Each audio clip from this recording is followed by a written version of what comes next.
Welcome back. And we want the perfect house, the perfect family, the perfect life. And we view our pursuit of perfection as good because it drives us to try our best. It's motivation, right? Yeah. It's goal setting. But according to Studio 5 relationship coach Matt Townsend, it may be the #1 source of depression, which we know Utah kind of ranks high on the list. We're big on that. Yeah. There's got to be a corollary, right? A correlation between our desire to need to be perfect, want to be perfect, have to be perfect, the belief that it's important to be perfect someday, with the day-to-day life that's just not so perfect. Like our cute little kidlets that just spill junk all over the place.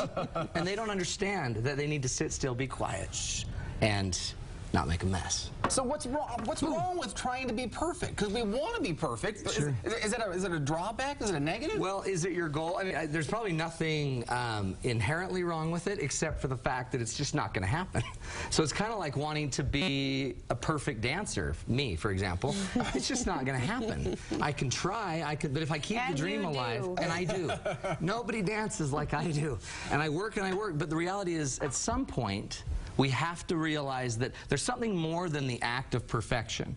There's something more, like the process of getting there, that's probably going to matter more to us than the actual result that we made it. In the words of Miley Cyrus, it's the climb. Okay. Right? Yeah, and I've never quoted Miley. The process? That's amazing. That's amazing. Well, I thought you were going to do like achy breaky heart. I do what I can to contribute. You're good, big time. So check this out. Here's the definition of perfectionism, okay? A disposition which regards anything short of perfect as unacceptable. So what's wrong with perfectionism is you will effectively overlook everything else. And the problem is, I already believe our lives are about everything else. And perfection may someday be a fruit. It's not probably the ultimate or the day-to-day goal.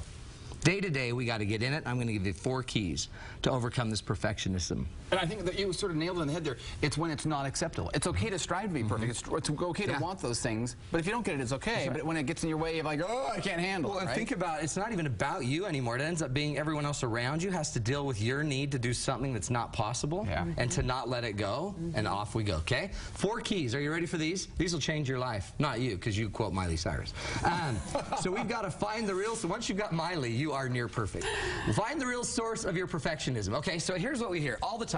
I always have people that tell me really good reasons why they're a perfectionist. Like, I'm just trying to be the very best I can be. Now, I think if you push them long enough, you'll realize that they're not always caring that they're the best they can be. They just want to be better than all the other yahoos on the block.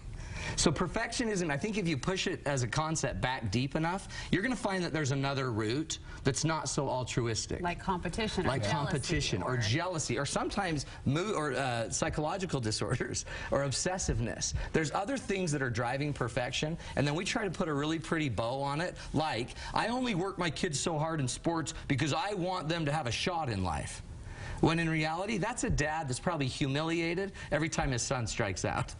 So it's not about the boy, so don't try to pretty up your perfectionism. I think in our world, in our culture, it's kind of a noble thing to try to be perfect. And yet, in reality, there's probably an underlying root that we got to look out for. So dig down, everybody. If you feel like you're a perfectionist, dig down and try to pop out that root. So it's not often just being perfect for the sake of being perfect. There's something else. There's usually something you're trying to compensate for, low self-esteem or something like that. Okay? The next one is we focus on momentum, not perfection. To me, it's more important. See, all perfection is formed in a moment. The only way right now on this earth we can be perfect is momentary moments, glimpses of perfection. A really good bowling game, okay? But to me, the reality of perfection should be focused more on our momentum, the progress we're making. If you're going to perfect something, perfect progress. Perfect progression. Perfect learning. Perfect growing, perfect in getting better, kaizen, the Japanese call it, improvement, continuous improvement. If you want perfection, go for improvement. That's the momentum I'm talking about. Don't go for momentary glimpses, because in order to perfect something, we usually, it has to be almost the most minute part of any part of our life. So I might be able to perfect church attendance, for example, and yet, and we'll talk about it in a minute, overlook love, peace, hope, forgiveness, the real intangibles, okay? So focus on momentum, not perfection. The next one is focus on the intangibles just as much as the tangibles, okay? And this is big. This is big. So if you saw the show, we did the live show down at Health Center Theater, I talked about the prayer fight. Okay? This is your family every night. Yeah, it's actually my wife. I have nothing to do with it. My wife starts a fight around the prayer because we want to be perfect in prayer. right? So it's like, get in here, and we start a fight. And we are so bent on getting the prayer done so we can be near perfect in prayer as a family that we ruin everybody in the room. And everybody hates each other, and there's tension. Shut up and sit down right now. I do that every Sunday when we're going to church. It's like, put your belt on, okay? The belt completes the outfit. You gotta have a belt. Get in the tub now, now. And so we're yelling at him to be clean in the tub with the belt on. So we're perfect. We got him dressed with a belt, and everyone's crying all the way to church, okay? So we focus on the tangible things. When we try to be perfectionists, it's always about the tangible, because it's easier to perfect tangible. That's what you can see. You can we also know when we've got it. But again, the most important things in life are going to be the intangibles, the relationship, the peace, the spirit in the home, stuff like that. And that gets back to that progress, but also that perspective. I kind of hear you dancing around perspective. Like the bigger picture, the intangibles are the bigger things that are out there. Always. So we're overlooking. The perfectionist is focused on such a minute part of life, they're missing it. And the last tool is to focus or find peace in the present state of things, not in the perfect future condition or the past. Okay, how many times have you heard someone say, oh man, it was so perfect when we took the state championship, and they're talking about that moment in time where they may have played a perfect game.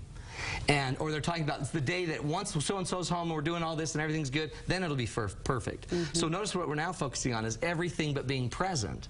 All growth, all development's going to take place presently. So perfectionists have a tendency to overlook being present in just the moment. There's beauty in everything, even this set. This orange thing right here, pull back. I didn't even know what that was. But it's a glass orb that I think adds a lot. By the way, show this if you can.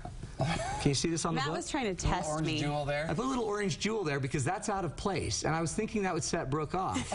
And she's looking at it and wants to just fling it with her finger. But I had perspective. You had perspective. And I was enjoying the moment. See, yeah, well, you'll fix it later. When we're off camera. I know that. So we find peace in the moment. So you can go find one flower that's perfect. See, that's the neat thing about our nature. Our nature is perfect if you have the eyes to see it and the ears to hear it, right? And perfectionism so often, you know, as I talk, because this is a big deal for women, I think, and as I talk to girlfriends, I think we all have a little bit of it. Oh, yeah, we do. And you talk to but women do too. Well, sure, and it takes away from the daily happiness, like you said, living in the moment. They can't enjoy what is because they're talking about what. And they're always not good enough. That's the problem with perfection. Is you're never good enough most of the time till that one good game, till that one good scrapbook page. Till that one good one. You really reached for that one. Up until that point, they're depressed, and then once they reach that perfection, then they're depressed because they're not there as well. Well, and then why didn't I do two of them? Yeah. It's a long road, and I honestly think if we're trying to also encapsulate this, that this is our religious principle. If you're going to perfect something, then perfect your faith. Don't perfect your act. If you're so caught up in the act, you're going to miss the moment. The growth is always in the moment. It's always in the space between you people. It's always in the space between you and your kids. It's not having your kid with his belt on. You always have such profound words of wisdom. I'm very deep. I'm very deep. And next Thursday, you hang around with a bunch of women for smart women, right? Yes, every Thursday we have this new class just for women, okay? To help women learn to cope with life, their neighbors, their friends. We know you don't need this help, but your neighbors do. So we want you to come from 1 to 2:30. It's actually not at Noah's. It's a Townsend Relationship Center. Look us up at matttownsend.com. It's $15 for an hour and a half of enlightenment and activities. Tons of fun. Thanks, Matt. guys. Okay, coming up.